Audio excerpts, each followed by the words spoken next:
I am a property owner 34M with a string of houses in my name, in our hometown. This has been due to years of hard work, careful investments, and sacrifices made along the way. Just to give context, I come from a modest family. My parents were both blue-collar workers and labored tirelessly to provide a comfortable life for me and my siblings. They always dreamed of owning their own house one day, but it was beyond their reach.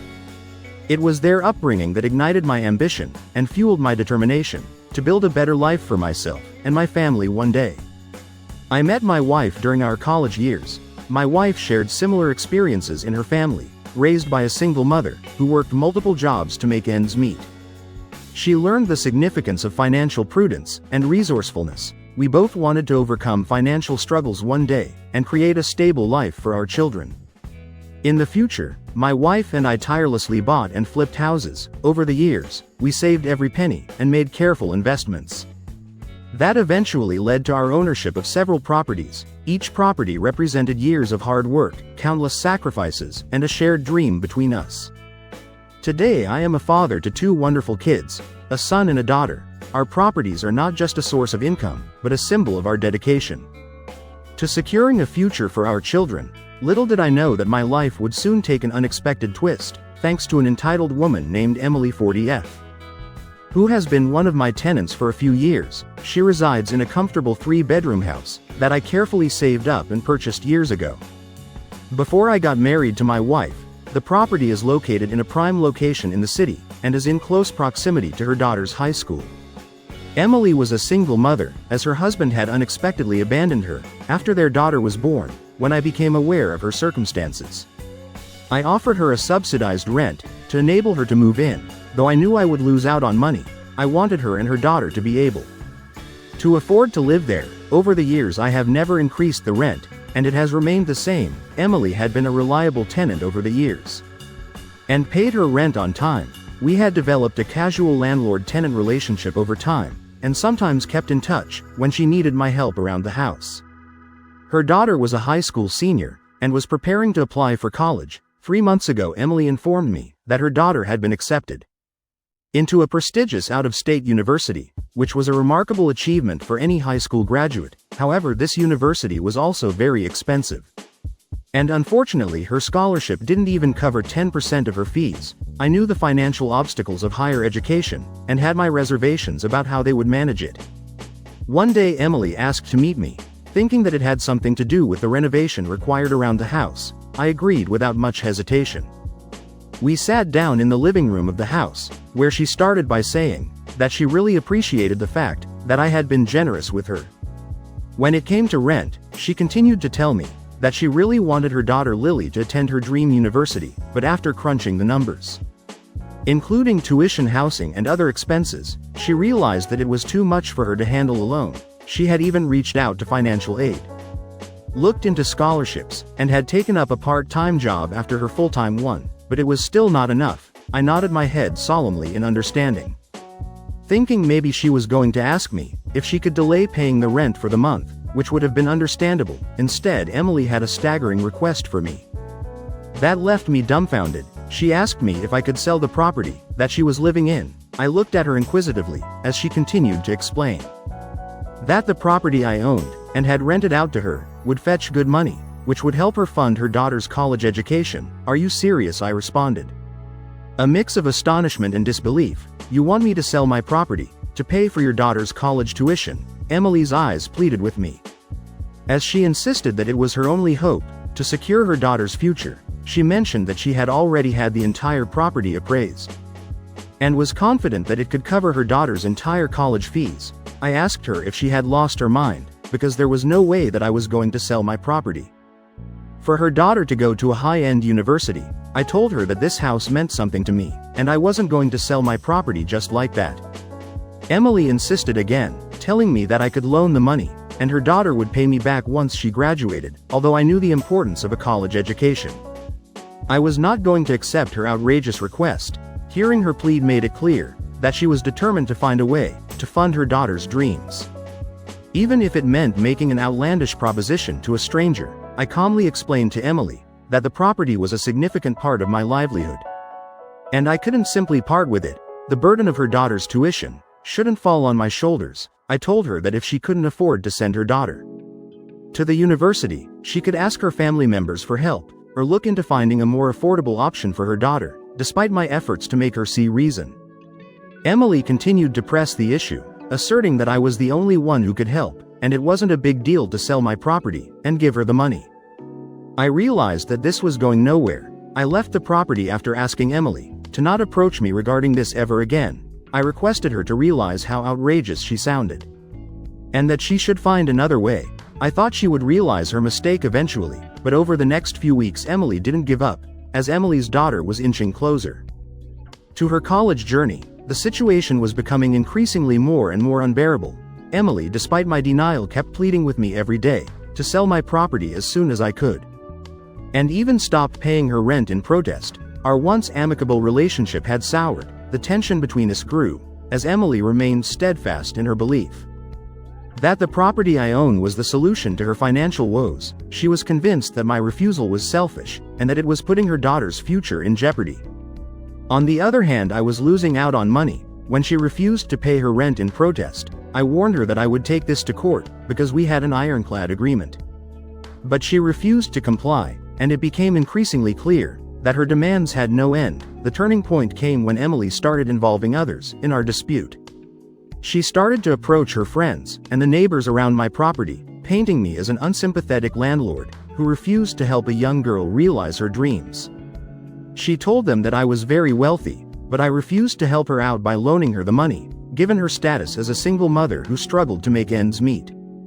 Her story garnered sympathy from those she confided in. To amplify her cause, Emily took to social media and wrote a Facebook post placing the blame for her daughter's inability to attend college squarely on my shoulders. Soon the rumors started to circulate in our neighborhood. People sympathized with her plight and assumed that I was indeed in a position to help, but was knowingly not helping. I couldn't help but feel like an outsider in my own community.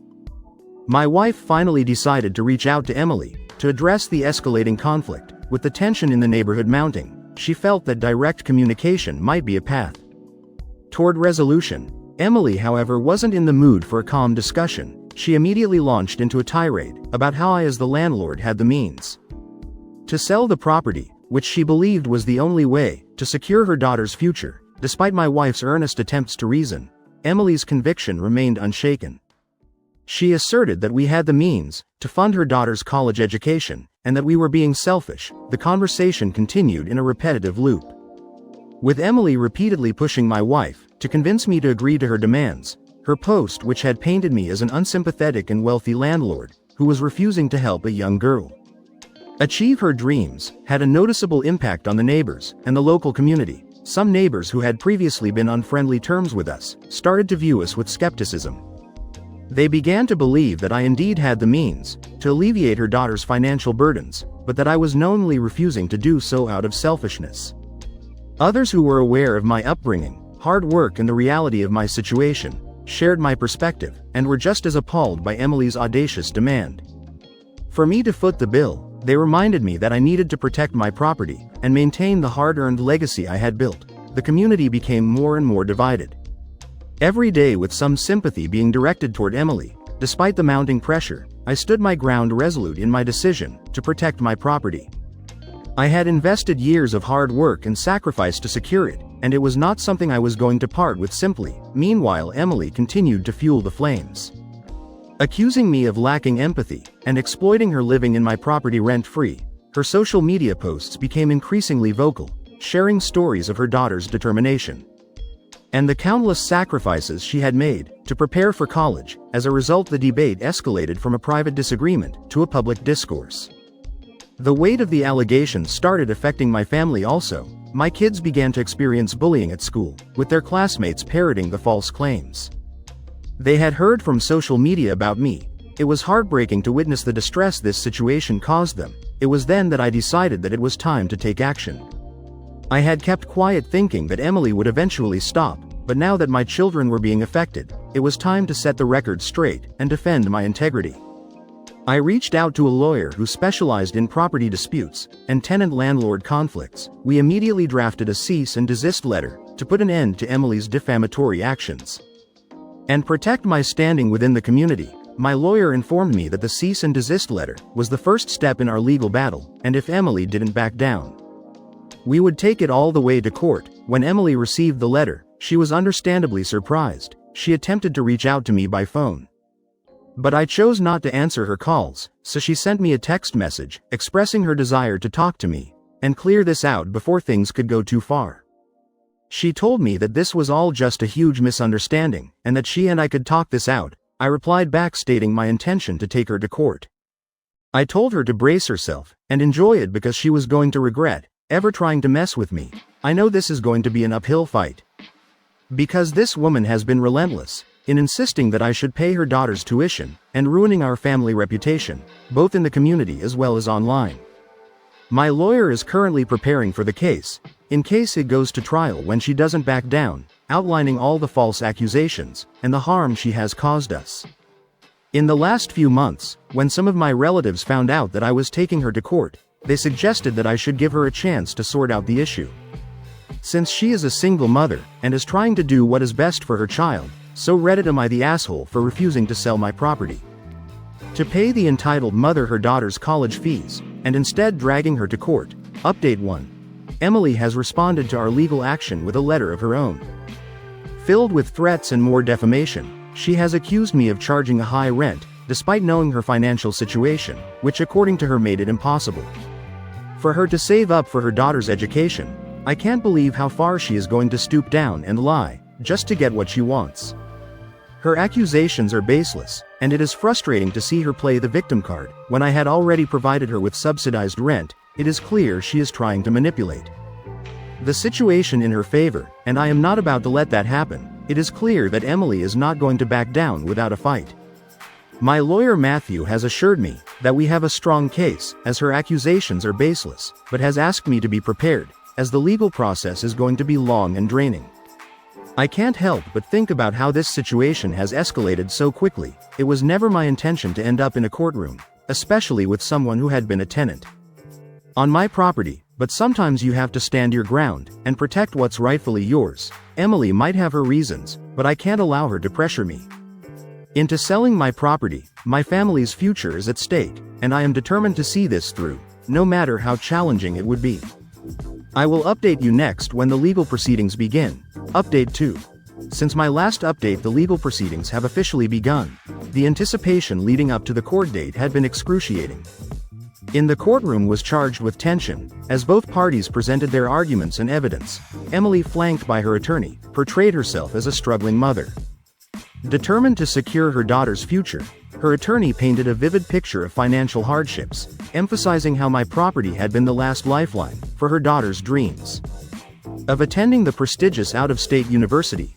Emily's testimony was laced with emotion, her eyes welling up with tears, as she described the sacrifices she had made as a single mother, the long hours she worked, and her unwavering commitment to her daughter's success. She talked about her relentless job searches and numerous applications for scholarships and financial aid, painting herself as a mother who had left no stone unturned. Throughout the proceedings, Emily's attorney relentlessly painted me as a wealthy, unsympathetic landlord who prioritized profits over a young girl's dreams. By charging her with high rent, they implied that I had been aware of Emily's financial struggles, yet continued to exploit her situation.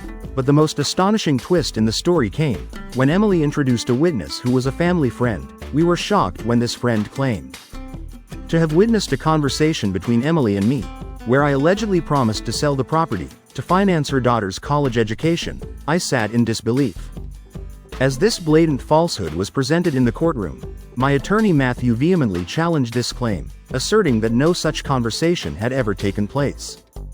He decided to take a more methodical approach to disprove this witness's claim. First, my attorney carefully cross-examined the family friend who had testified about the alleged conversation between me and Emily. He posed a series of detailed questions aimed at establishing the credibility of the witness's memory. Matthew asked about the date, time, and location of the supposed conversation, seeking to elicit inconsistencies or gaps in the recollection of events. In response, the family friend struggled to provide consistent details and could not produce any concrete evidence, such as text messages or emails, to support their claim.